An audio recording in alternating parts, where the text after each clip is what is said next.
was always a chubby kid growing up. I used to always get bullied. This happened and this happened. My mom was always at work. I had to cook. Whoop de whoop, whoop de whoop. We all been there. We all damn near got the same story.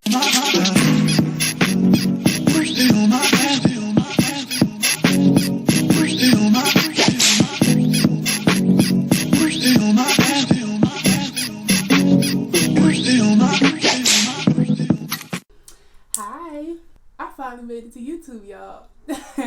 Literally since high school, people have been asking me, Kentajia, you need to make a YouTube video. Kentajia, you need to make a YouTube. You need to make a YouTube. Your personality is so great. You're so funny. You're so silly. You're so this.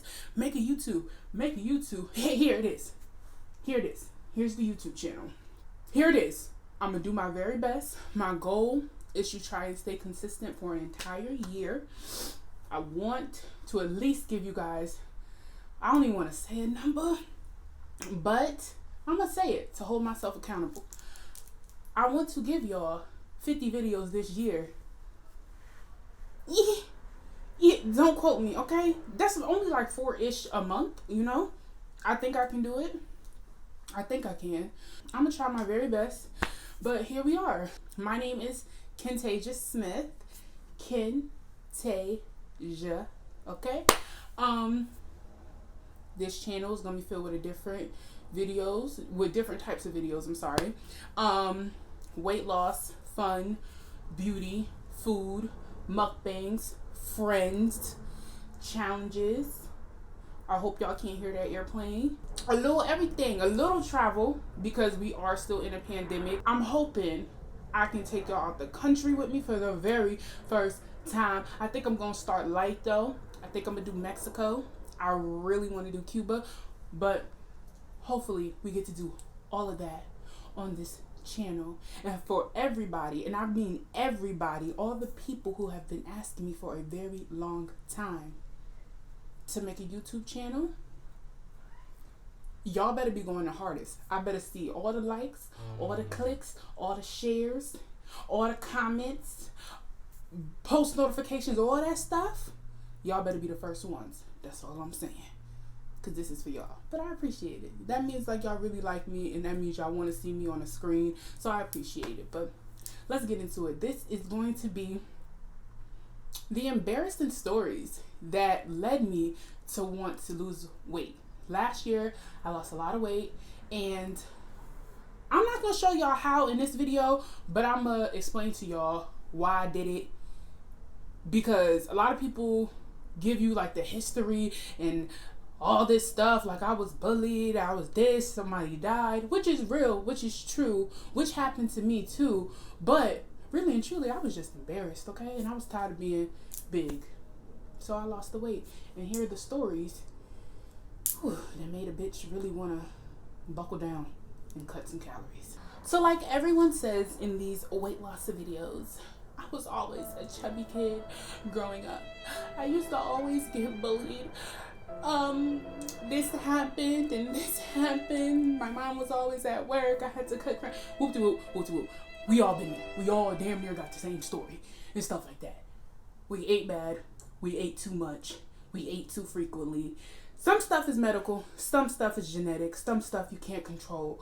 But it's all the same shit. So I'm gonna skip all that, and I got a little paper with some notes on it, and get to some embarrassing stories that really led me to make the big decision.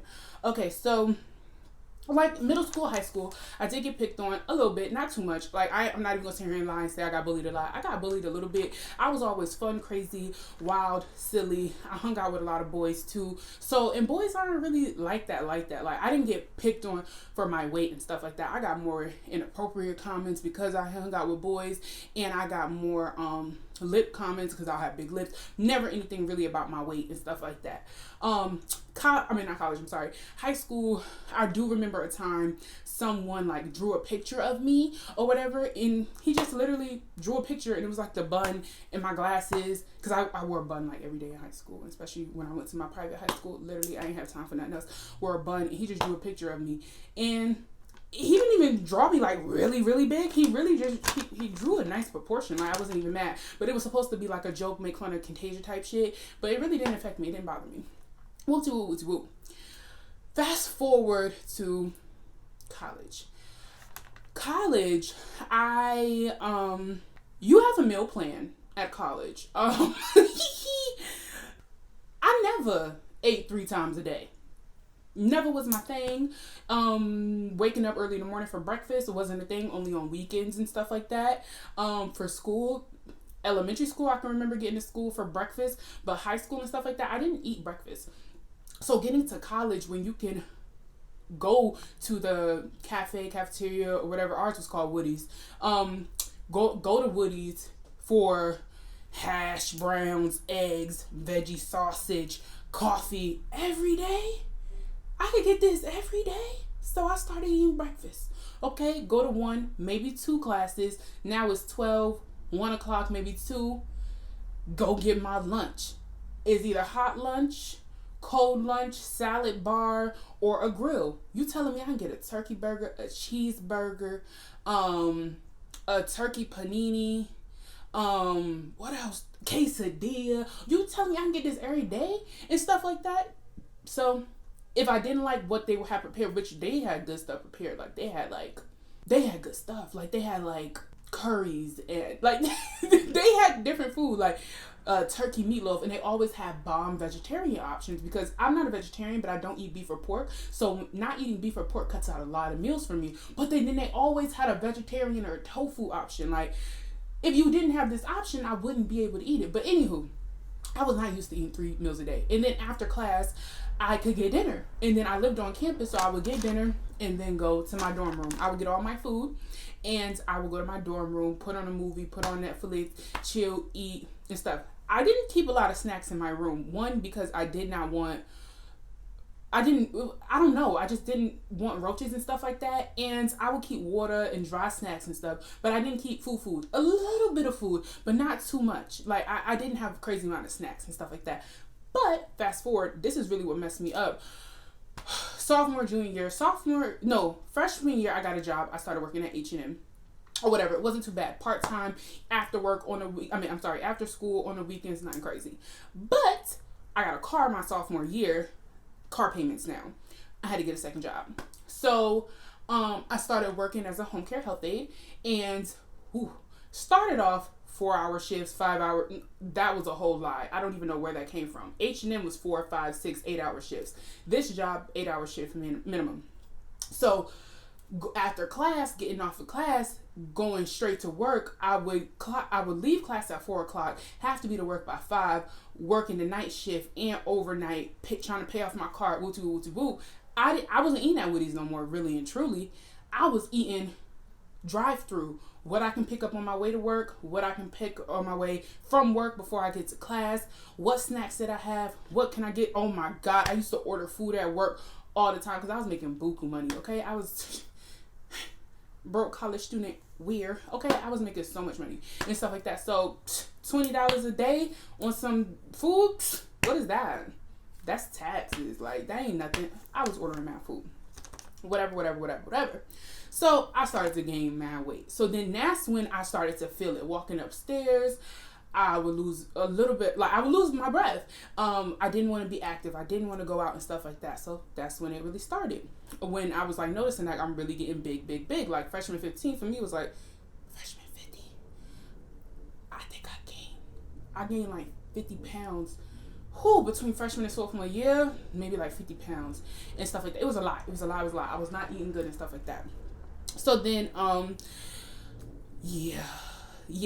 And then my best friend, the love of my life, I love her, Tina. She'll be on my channel soon. Tina, aka Tofu, but I call her Bina. No, you can't call her Bina. I really don't even know why I call her Bina, but that's her name. She's my best friend. Like, she's still my best friend to this day. And I was just like, you over here being my best friend, you don't see me getting fat? You're not going to bully me or at all? You're not going to remind me not to eat or not? But it's not her fault. That wasn't her job. But that's really what it was. Like, gaining weight, not really noticing until the days I actually wanted to go out when I did not have to work. I ain't had no clothes. And I ain't had nowhere to get clothes because I was too big for Forever 21, which Forever 21 is like junior plus. It's not really plus plus. But then when you get to stores like Torrid, Lane Bryant, Ashley Stewart, the plus size adult stores, the clothes is whack. So it's just like, I was over it. I was just over it. So first embarrassing story. I'm gonna jump around. So I'm gonna jump to first the senior year embarrassing story. We had a thing called senior review, which I went to school for fashion design, so we had to have at least 2 pieces made out of final fabric, and I think we could have 1 made out of muslin, which is like the pre-fabric before you cut your final fabric and stuff like that. Work really hard. This was in March, I remember. Really hard. Everybody's presenting and stuff like that. Sit down in a chair. I'm already weary about the chair and stuff like that, because I'm thinking, I'm like, damn, this don't look sturdy or whatever. Sitting down. And you know when you like sit down and you feel it like sit down with you, like you sit down in the chair, sit down with you. Yeah, that's what happened. So I was like, damn, this don't feel safe. Then time go on, I want to say 30 for maybe 45 minutes to go by. I think I'm chilling, but I am not moving. So I was like, I feel like if I move, that's when it's going to be the end. I'm like, I'm not moving. So I did not move. I thought I was Gucci. I heard a crack. Baby, my heart sank into my ass. I was like, this chair is about to break. But you know, like, when you sit down, you got to put more pressure to sit down, because maybe because I was bigger, that's what you do. If I like just stood up with my feet, you still putting more pressure down in the chair. So I was like, if I do that right now. So I was trying to wait, right, until they start clapping so I can do it. So even if it do crack one more time, the crack can be overpowered by the fucking applause and nobody would hear. So even if the chair is messed up, nobody would hear. But right after that crack, maybe 2-3 minutes later, I fall on the ground, on the chair, on the ground. Big ass noise. It was dead quiet. No one does that thing, thank God, because I think that would have probably crushed my soul. But one of my professors is sitting right here. He's right in front of me. He turns around. He's like, you okay? And then by the time I hit down, I'm already back up. Like, you're not about to see me on the floor. So I stand up or whatever. My homegirl, she come over, she asked me, hey Merced, she asked me like, you okay? And I was like, yeah, I'm fine, woo boop. And the chair of my department, who's also was one of my professors, came up behind me, grabbed me another chair. She was like, here you go, don't worry about it. And it was a different type of chair, it was more sturdy. Nobody made a big deal about it. Nobody cared, nobody brought it up again. But my pride was so hurt. I was like, yo, I'm so freaking big. I can't sit in a chair for more than 20, 30, like an hour or two. Like, it was a mess. So that was like one of the things I was just like, I'm so embarrassed. Like, no one made fun of me, but I was still so embarrassed. I felt some type of way or whatever. Then let's rewind, because I'm not good with timelines. I want to say this was maybe my junior year. I went home with my family, nothing crazy or whatever. Finally home for some holiday. Winter break. I think, yeah, it was actually winter break. And I want to say, yeah, I was home for the entire time. And which never happens, because I normally stay in California to work. But my car was already paid off. Bank account was already thick. So I didn't need to, stay and work. I was like, let me go home with my family. Go home with my family. It's not an intervention. It wasn't planned. It was just like, my mom had said something. Nobody was mean. Nobody was negative. They were just saying like, you're really big. You're fat as fuck. You need to do better. You need to eat less. So everyone was saying a little bit of stuff, but it was to the point. My grandma don't never get into stuff. She always stand off to the side. She be there. She be listening. She interjects sometimes. But when my grandmother speaks up on something, she was just like, yeah, baby, you kind of you big. I want you to live long, and I want you to live a prosperous life. Like, I don't want you to like go. I want you to be able to have children and all that kind of good stuff. And so I was like, dang, my grandma speaking up. I must be really big. And then, like, my whole world imploded. My mom had been watching some, like, show or something. I think it was, like, My Half-Ton Life. Something on TLC about bigger people. And I guess they send people to a fat camp. My mom suggested I go to fat camp. Broke my heart into pieces. I said, I'm so fat, I need to go to fat camp. Oh my God, like I must be really big. Oh my God. I was so embarrassed. I was so freaking embarrassed. And this is my family, and I'm still so embarrassed. So I was like, you know what? It's time. Let me start researching my options and stuff, because I really need to lose weight. So then that happened. Yeah, go back to college or whatever. I'm flying back and forth from New York, California, back and forth. In the beginning, never noticed it. I only fly JetBlue, my favorite airline, first airline I've flown with. I kind of stick with them. I've only flown one other airline one time, but that was for work or whatever, and I was just right there to Vegas. But I always fly JetBlue.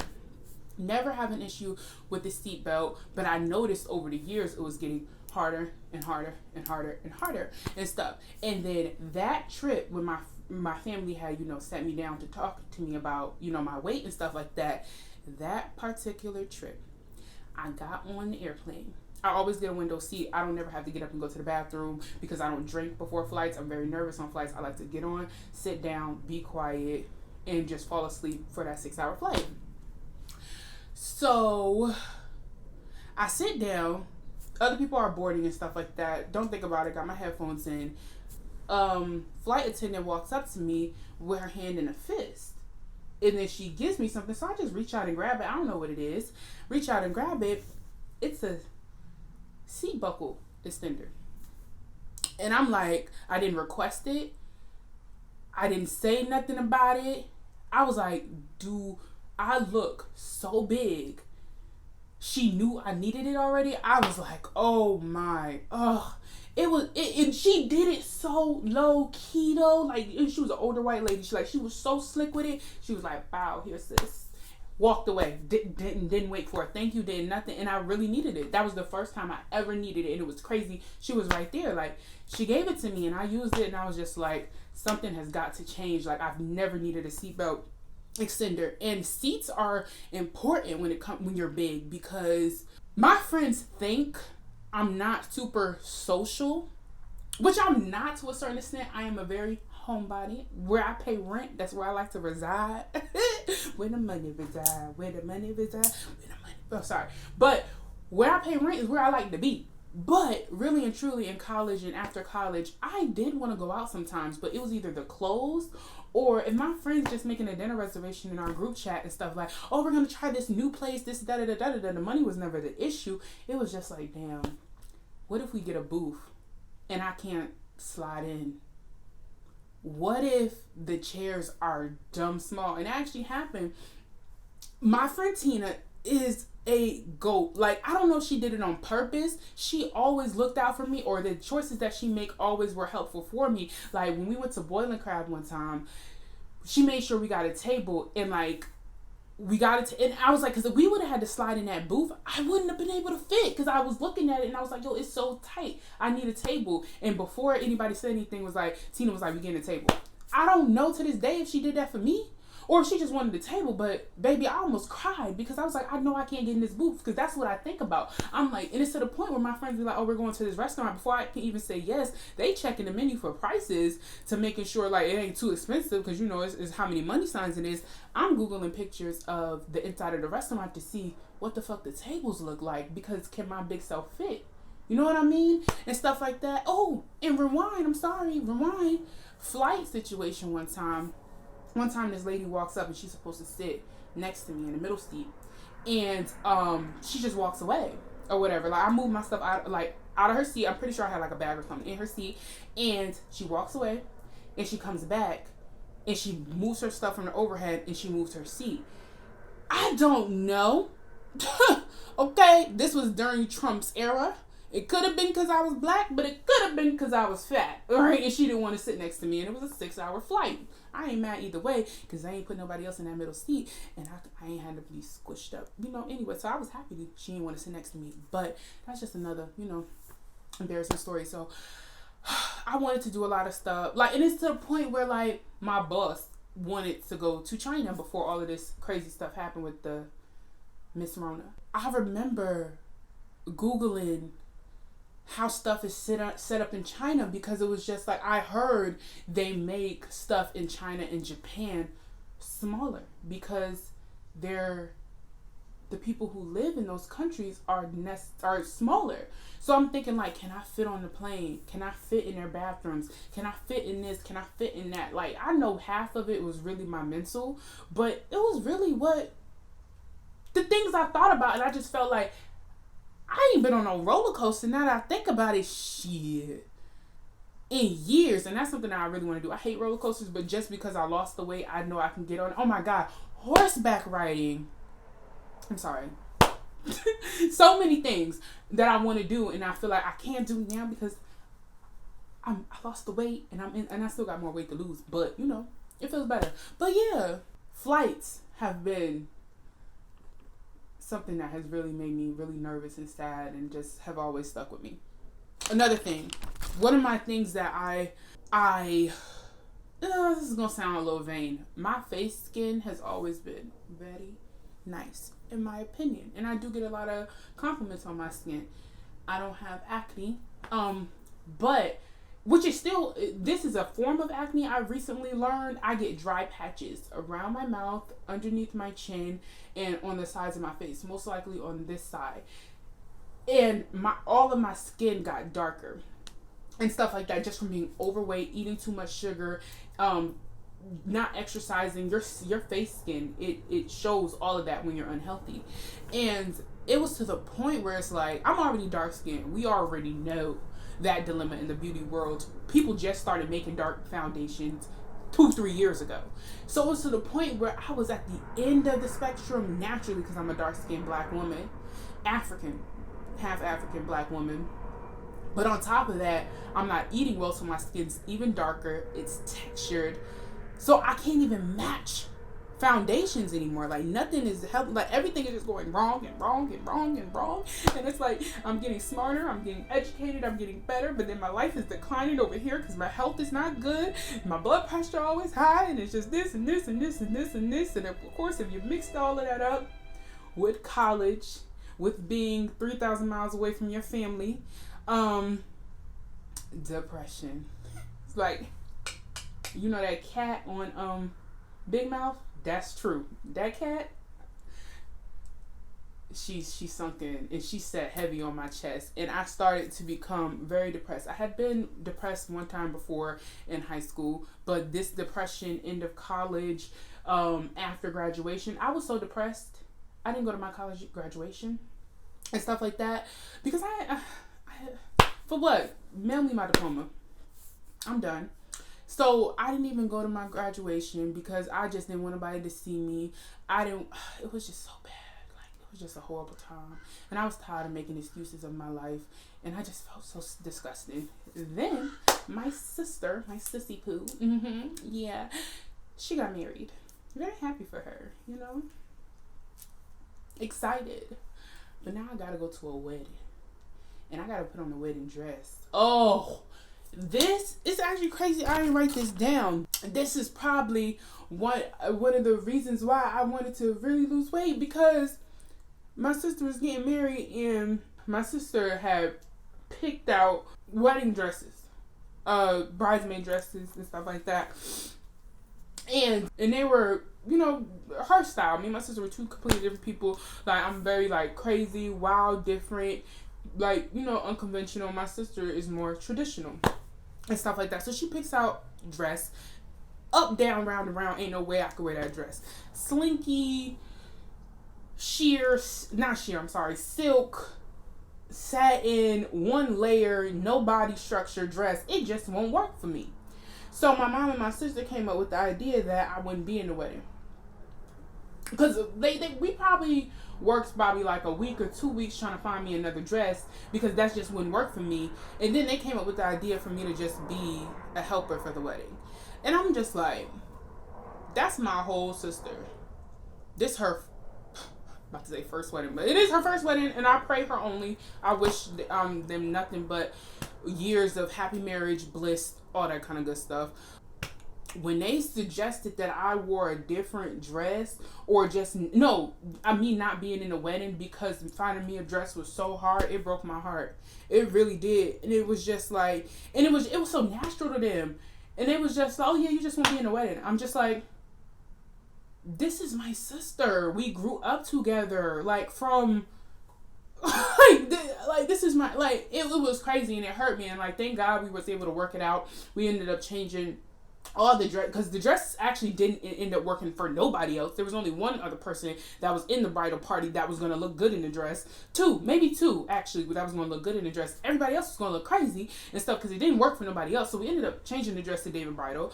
I was able to go to David's Bridal because David's Bridal went up to a 30. Thank God. And I think I got a size 30 in that dress, but I could have fit a 28. It was too big. It was like too big in the boobie area. Whatever. That was the straw that broke the camel's back, baby. I couldn't do it no more. I was done with being big. I was done. I was like, anybody kicking you out your sister's wedding? Oh, you fat, sis. You are obese. You are morbidly obese.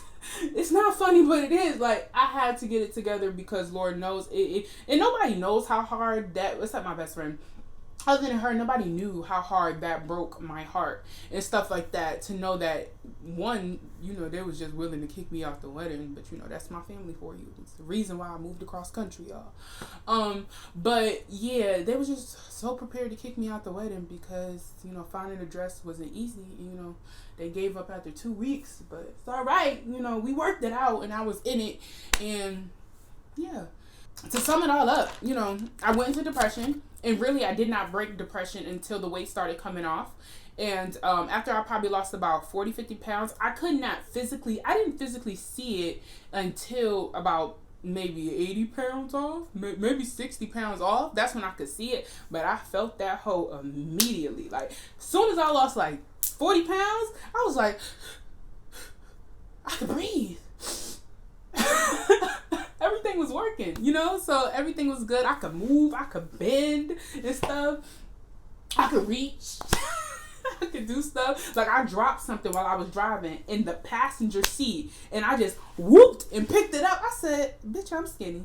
Okay, I could just reach down and pick stuff up. You can't do that when you big, okay? It's skinny. I could cross my legs and all that kind of stuff. So I was just happy. But those are the embarrassing stories that led me to want to lose this weight, honey. I'm gonna do another video on what I did to actually lose weight, what helped me lose weight and stuff like that. But I wanted to get those out because it wasn't really and truly my family. It wasn't really and truly me feeling ugly. It wasn't really and truly nothing. It was really just being constantly embarrassed, constantly stopping my life, constantly not being able to do stuff that forced me to stop eating and working out and making hard decisions and stuff like that. And when I finally did it, baby, it's all been for the best. But yeah, I think that's all I got for embarrassing stories. Like, if I think of more, I'll do a part 2 or I'll add it to another video. But I think that's it. Thank you so much for watching my first YouTube video. I appreciate it. It's been a long time coming. More funny videos coming soon. I hope this was entertaining for you guys. But yeah, more videos coming soon. Thank you for watching my first video. Thank you for watching my video at all. If you made it this far, make sure, oh my God, I'm not a YouTuber yet. I didn't tell y'all to comment, like, and subscribe and press that button to get notified when I upload a new video. But if you made it this far, comment this emoji so I know you watched to the end. Because I'm gonna be looking, especially those people who've been telling me to make videos for years. If I don't see this emoji, it's me and you and me. Thank you guys. Bye.